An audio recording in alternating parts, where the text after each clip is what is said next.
Sup guys, it's Seth. I was going through some old emails and I found a really funny picture that I want to tell you about because it's a good story.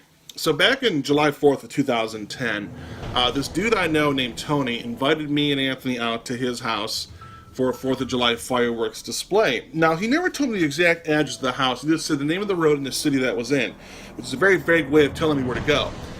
So we drive out there, it's about 45 minutes, and Anthony and I are like, well, I don't know where this house is, but all we knew that it was going to be a big happening party. And sure enough, there's a house that's a big happening party.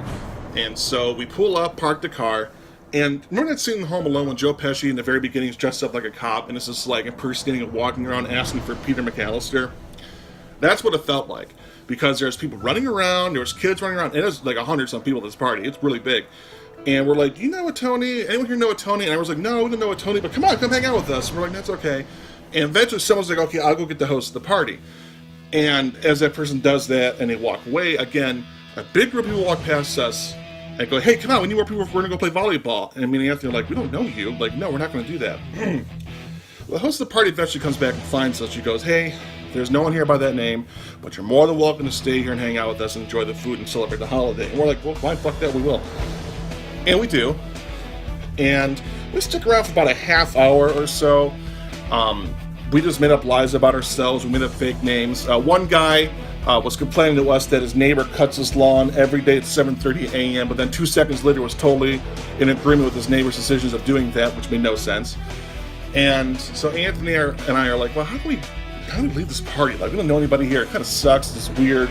Anthony goes, well, we should leave a suicide note just to be funny. And I'm like, that's a really good idea.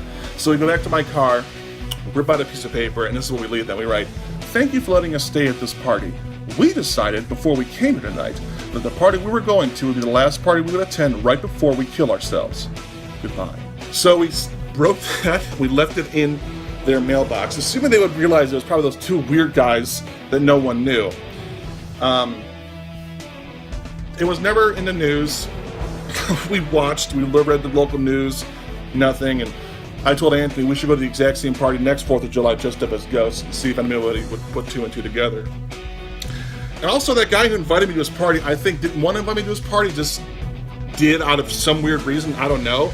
But we never found him. We called his number constantly. He said his phone was dead or it didn't have reception, which wasn't true. His phone kept ringing nonstop. I left him voicemails nonstop. He just didn't want to hang out with us, and I don't know why he invited me to his party to begin with.